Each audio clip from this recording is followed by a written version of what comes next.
नमस्कार, दिन भर की हाइलाइट्स को लेकर हाजिर है सुजस आवाज राजस्थान। सुजस पॉडकास्ट में मेधा से आप सुन रहे हैं प्रदेश के प्रमुख समाचार। नजर सबसे पहले आज की सुर्खियों पर।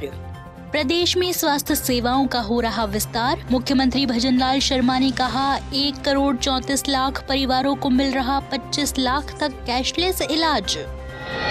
और जयपुर में ऑपरेशन शील्ड के तहत मॉक ड्रिल और ब्लैकआउट का सफल आयोजन। जिला प्रशासन, पुलिस और आपदा प्रबंधन ने संभाली कमान। रेस्क्यू ऑपरेशन का शानदार प्रदर्शन। राजस्थान बना देश का दूसरा सबसे बड़ा पशुधन प्रदाता राज्य। हर ग्राम पंचायत पर पशु चिकित्सालय खोलने की दिशा में राज्य सरकार का ठोस कदम। और अब सुनिए खबरें विस्तार से।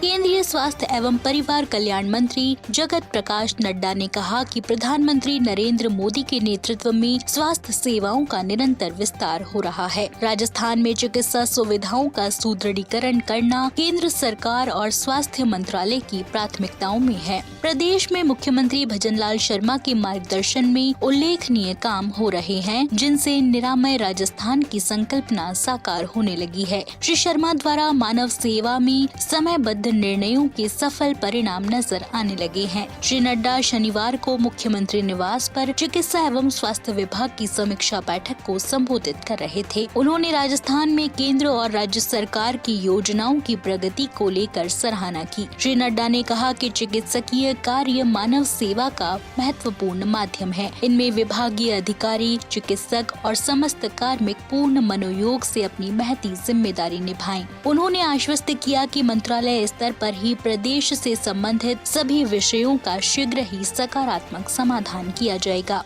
केंद्रीय स्वास्थ्य एवं परिवार कल्याण मंत्री ने विभागीय अधिकारियों को योजनाओं की नियमित समीक्षा करने, बीमारियों के प्रति विद्यार्थियों को जागरूक करने, कैंसर उपचार आदि पर विशेष ध्यान देने के निर्देश दिए। उन्होंने कहा कि मंत्रालय की ओर से नेत्र रोग संबंधी योजनाएं संचालित की जा रही हैं, जिनको राज्य सरकार जनहित में आगे बढ़ाए। श्री नड्डा ने कहा कि प्रधानमंत्री Ayushman Bharat health infrastructure mission के तहत समयबद्ध रूप से बजट का सदुपयोग करें, ताकि रोगियों को बेहतर इलाज मिल सके। बैठक में मुख्यमंत्री भजनलाल शर्मा ने चिकित्सा सेवाओं और चिकित्सा शिक्षा में सहयोग पर केंद्रीय स्वास्थ्य एवं परिवार कल्याण मंत्री का आभार जताया। उन्होंने कहा कि स्वस्थ राजस्थान के लक्ष्य को साकार करने के लिए केंद्र और राज्य सरकार की महत्वपूर्ण योजनाओं की निरंतर समीक्षा की जा रही है। श्री शर्मा ने कहा कि राजस्थान ने जननी सुरक्षा योजना और प्रधानमंत्री मातृ वंदना योजना में देश में अग्रणी स्थान प्राप्त किया है। साथ ही विश्व स्वास्थ्य दिवस पर निरामय राजस्थान अभियान शुरू किया गया है। उन्होंने कहा कि मुख्यमंत्री आयुष्मान आरोग्य योजना के तहत 1,34,00,000 परिवारों को 25 लाख रुपए तक का कैशलेस उपचार उपलब्ध कराया जा रहा है। वहीं मुख्यमंत्री आरोग्य हेल्थ इंफ्रास्ट्रक्चर मिशन प्रारंभ कर 15,000 करोड़ के विभिन्न निर्माण कार्य करवाए जा रहे हैं। उन्होंने कहा कि 11,655 चिकित्सा संस्थानों को आयुष्मान आरोग्य मंदिर के रूप में परिवर्तित कर दिया गया है। श्री शर्मा ने कहा कि चिकित्सा एवं स्वास्थ्य विभाग को मजबूत बनाने के लिए एक वर्ष में लगभग 24,000 से अधिक पदों पर भर्तियां की गई है। साथ ही करीब 26,000 पदों पर भर्तियां प्रक्रियाधीन है। उन्होंने कहा कि प्रदेश में 3,355 पंचायतें टीबी मुक्त हो चुकी हैं। मातृ एवं शिशु स्वास्थ्य के लिए माँ वाउचर योजना लागू कर गाँवों और कस्बों में राजकीय क्षेत्रों में सोनोग्राफी की निःशुल्क सुविधा उपलब्ध कराई जा रही है। राज्य में अब तक 6,23,00,000 से अधिक आभा आईडी बनाई जा चुकी हैं।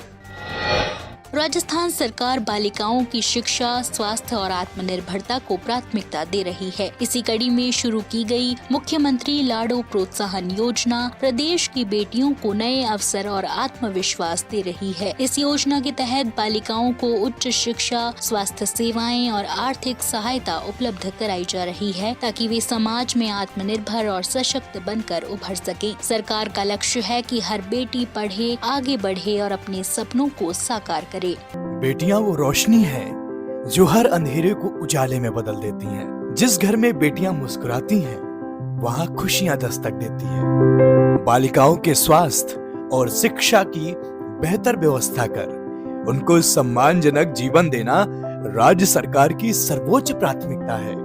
इसी सोच को साकार करते हुए राजस्थान सरकार की लाडो प्रोत्साहन योजना बेटियों के सपनों को पंख दे रही है। मुझे और मेरी बेटी अनाया को लाडो योजना का अच्छा लाभ मिला। लाडो योजना ने मेरी बेटी की भविष्य को अच्छा कर दिया। इस योजना के तहत बेटियों को शिक्षा, स्वास्थ्य और उनके उज्जवल भविष्य को प्रोत्साहित करने के लिए 7 किश्तों में 1.5 लाख रुपए की राशि दी जाती है। बालिकाओं को शिक्षा एवं संबल उपलब्ध कराने के लिए हमने लाडो प्रोत्साहन योजना लागू की है। कोई देश हो या प्रदेश हो, गांव हो या जिला हो, बिना बहनों के आगे नहीं बढ़ सकता। राज्य सरकार की इस योजना से आज बेटियों का जन्म एक उत्सव बन गया है। इस पहल से बेटियों का आर्थिक सशक्तिकरण होगा और उनके सपनों को पंख लगेंगे। अब हमें बेटी की चिंता नहीं है क्योंकि लाडो योजना हमारे पास है। मोदी जी, भजन लाल जी ने हमारी बेटियों के बारे में सोचा, उसके लिए धन्यवाद।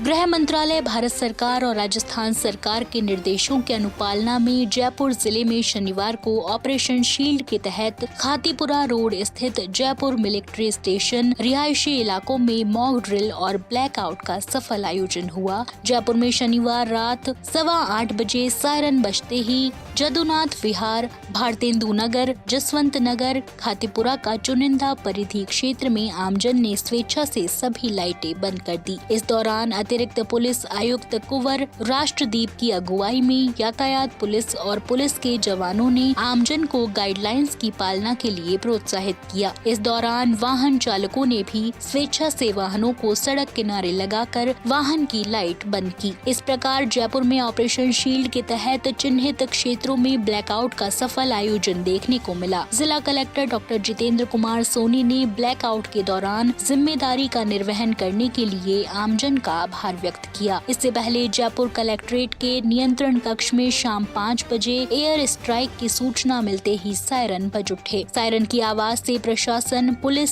सहित एजेंसियों और संबंधित विभागों के अधिकारी हरकत में आए। चंद ही मिनटों में जिला कलेक्टर डॉक्टर जितेंद्र कुमार सोनी मौके पर पहुंच गए और संपूर्ण अभ्यास की मॉनिटरिंग खुद की। संभागीय आयुक्त पूनम और अतिरिक्त पुलिस कमिश्नर कुंवर राष्ट्रदीप भी मौके पर पहुंचे। पुलिस ने पूरे ग्राउंड को खाली करवाया। फायर ब्रिगेड के जवानों ने मोर्चा संभालते हुए बिल्डिंग में लगी आग पर काबू पाया। नागरिक सुरक्षा के जवानों ने बिल्डिंग में फंसे लोगों को अपने हुनर और प्रतिभा के दम पर सकुशल रेस्क्यू किया। चिकित्सा एवं स्वास्थ्य विभाग के अधिकारियों के साथ समन्वय स्थापित करते हुए घायलों को एम्बुलेंस के जरिए स्थानीय अस्पताल तक पहुंचाया गया। वहीं ERT, SDRF और ATS के जवानों ने पूरे परिसर की तलाशी लेकर संदिग्ध वस्तुओं की जांच की। राज्य में चिकित्सा व्यवस्था को मजबूत बनाने की दिशा में भजनलाल सरकार लगातार सक्रिय है। पाली जिले के ओसेलाव में आयोजित कार्यक्रम में पशुपालन मंत्री जोराराम कुमावत ने कहा कि सांडेराव में ट्रॉमा सेंटर खोलने की मुख्यमंत्री भजनलाल शर्मा ने स्वीकृति प्रदान की है। जल्द ही ये ट्रॉमा सेंटर शुरू होगा, जिसके लिए 4 डॉक्टरों और स्टाफ की भी नियुक्ति की जा रही है। कार्यक्रम में मंत्री कुमावत ने ओसेलाव, रोजडा और बांकली में विभिन्न विकास कार्यों का लोकार्पण और शिलान्यास किया। इस दौरान कई जनप्रतिनिधि और अधिकारी उपस्थित रहे। इसी कड़ी में पाली जिले के सुमेरपुर क्षेत्र के रोजड़ा गांव में एक समारोह को संबोधित करते हुए पशुपालन मंत्री जोराराम कुमावत ने कहा कि पशुपालन राजस्थान के ग्रामीण क्षेत्रों में रोजगार और आजीविका का सशक्त माध्यम बन चुका है। राज्य सरकार पशुपालकों के हितों के लिए लगातार काम कर रही है। उन्होंने बताया कि प्रदेश में 536 मोबाइल वेटरनरी इकाइयां शुरू की गई हैं, जिससे पशुपालकों को घर पर ही निःशुल्क उपचार की सुविधा मिल रही है। साथ ही पशु चिकित्सा सेवाओं को सशक्त करने के लिए 724 पशु चिकित्सा अधिकारी, 2041 पशुधन सहायक और 5934 पशुधन परिचरों की भर्ती की जा रही है। श्री कुमावत ने कहा कि हर ग्राम पंचायत पर पशु चिकित्सालय खोलने के लक्ष्य की ओर सरकार तेजी से अग्रसर है। सुमेरपुर विधानसभा की सभी ग्राम पंचायतों को इसके लिए स्वीकृति मिल चुकी है। जहां भूमि उपलब्ध है, वहां भवन निर्माण भी शुरू कर दिया गया है। तो आज के सुजस पॉडकास्ट में इतना ही। मेधा को दीजिए इजाजत, कल फिर होगी आपसे मुलाकात। तब तक के लिए नमस्कार।